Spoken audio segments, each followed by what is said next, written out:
கன்னியாகுமரி கடல் நடுவில் அமைந்துள்ள விவேகானந்தர் நினைவு பாறை மற்றும் 1.33 அடி உயரமுள்ள திருவள்ளூர் சிலை இடையே நடைபெற்று வரும் கண்ணாடி கூண்டு பால பணியினை பொதுப்பணித்துறை மற்றும் நெடுஞ்சாலைத்துறை அமைச்சர் மற்றும் ஏவாவேலு பார்வையிட்டு ஆய்வு மேற்கொண்டார். மேலும் உடனடியாக பாலத்தினை விரைந்து முடிக்க அதிகாரிகளுக்கு உத்தரவிட்டார். இந்த பாலம் வரும் டிசம்பர் மாதம் சுற்றுலா பயணிகள் பயன்பாட்டிற்கு வரும் என தெரிவித்துள்ளார். தமிழக பொதுப்பணித்துறை மற்றும் நெடுஞ்சாலைத்துறை அமைச்சர் ஏவாவேலு கன்னியாகுமரிக்கு ஒருநாள் சுற்றுப்பயணமாக வருகை தந்தார். இன்று காலை கன்னியாகுமரி மாவட்டம் மார்த்தாண்டம் மேம்பாலத்தை ஆய்வு மேற்கொண்டார்.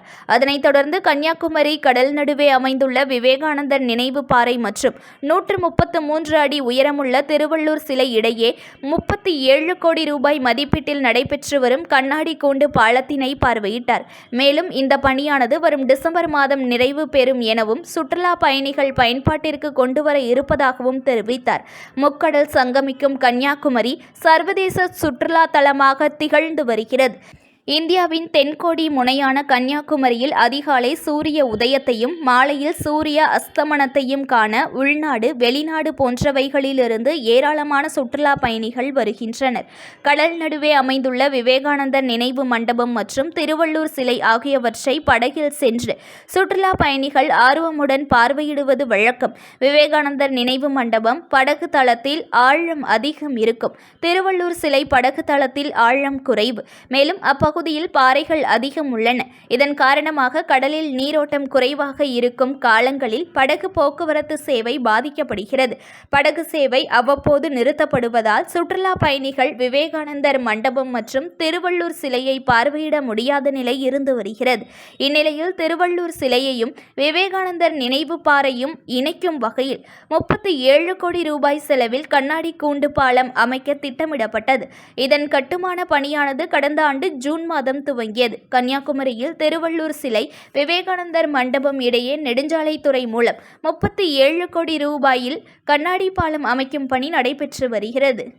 97 மீட்டர் நீளம் 4 மீட்டர் அகலத்தில் பாலம் அமைகிறது.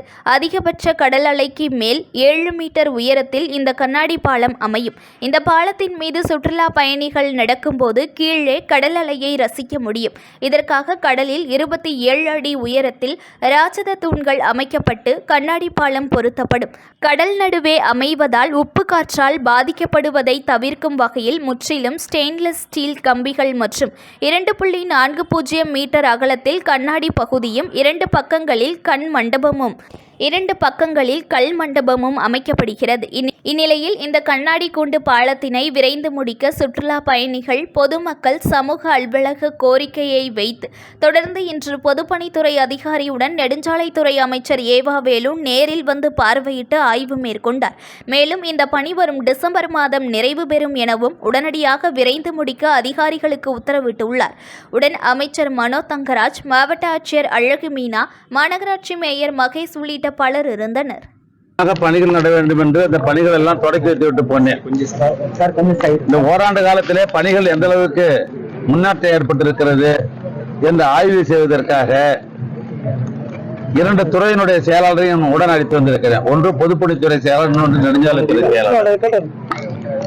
இந்த மாவட்டத்தினுடைய மந்திரி அவர்கள் தொடர்ந்து எனக்கு தொலைபேசியில் தொடர்பு கொண்டு பணிகள் விரைந்து முடிக்க வேண்டும், இங்க வருகிற சுற்றுலா மக்கள் ஆர்வமாக எதிர்பார்த்து கொண்டிருக்கிறார்கள் என்று தொடர்ந்து அவரும் வலியுறுத்தினார். அதனைத் தொடர்ந்து நம்முடைய நாகர்கோயிலுடைய வணக்கத்திற்கு மேயர் அவர்களும் வருகிற போதெல்லாம் எனக்கு கடிதம் கொடுத்து கொண்டிருந்தார்கள். அந்த வேலை விரைவாக செய்து முடிக்க வேண்டும் என்பதற்காகத்தான் நான் இந்த முறை இங்க வந்தேன். இந்த 2 பணிகள், ஒன்று பொதுப்பணித்துறையின் சார்பாக ஒரு பணி நடைபெறுகிறது. காலகாலமாக சுற்றுலா பயணிகள் விவேகானந்தர் அந்த பாறையை பயன்படுத்தி சுற்றுலா பணி வந்து கொண்டிருந்தார்கள். போதுமான அளவுக்கு இறங்குத்தளம் இல்லை. ஒரே ஒரு போட்டு தான் அது நிக்கிறதுல தான் அந்த இறங்குத்தளம் இருந்தது. ஆனால் அது கூடுதலாக இன்னும் 2 படகுகள் நிற்பதற்காக 100 மீட்டரத்தை நீட்டிப்பு செய்ய வேண்டும் என்று முடிவு செய்து அதுக்கு திட்ட மதிப்பெல்லாம் தயார் செய்யப்பட்டு 33.80 அதாவது 33 கோடி 80 லட்சம் ரூபாய் பணம் அரசாங்கம் சார்பாக ஒதுக்கப்பட்டு அந்த பணிகள் இப்பொழுது நடைபெற்றுக் கொண்டிருக்கிறது. இடையிலே இந்த பகுதியை சார்ந்த மீனவ சகோதரர்கள் இது இறங்குத்தளத்தை அமைப்பதன் மூலமாக எங்கள் பகுதிக்கு ஏதாவது பாதிப்பு வந்து விடுமோ என்ற ஒரு அச்ச உணர்வு இருந்தது. உடனே ஐஐடியினுடைய இது சம்பந்தப்பட்ட ப்ரொஃபஸர் அவரையும் ஏற்கனவே அனுப்பி எல்லாம் செக் பண்ண இப்போ நான் அழைத்து வந்திருக்கிறேன். அதனால் எந்த விதமான மீனவ மக்களுக்கு எந்தவித பாதிப்பும் சிறிதளவும் கிடையாது. ஆனால் இதை தொடர்ந்து இந்த பணிகள் ஒப்பந்ததாரை கூப்பிட்டு பேசின அளவிலையும் சரி, எங்களுடைய தலைமை பொருளாளரை கூப்பிட்டு ஆலோசனை வகையில் ஜனவரி மாதத்துக்குள்ள வந்து இந்த பொதுப்பணித்துறையின் மூலமாக இங்கே செயல்பட்டு கொண்டிருக்கிற இந்த 100 மீட்டர் இறங்கத்தளம் என்பது முழுமையாக அமைந்துவிடும். அப்படி அமைகிற பொழுது இங்க 3 போட்டுகள் வந்து நிறுத்துறதுக்கு வாய்ப்பு இருக்கிறது. நியூஸ் ஒன் தமிழை லைக் பண்ணுங்க, கமெண்ட் பண்ணுங்க, ஷேர் பண்ணுங்க, மறக்காம சப்ஸ்கிரைப் பண்ணுங்க.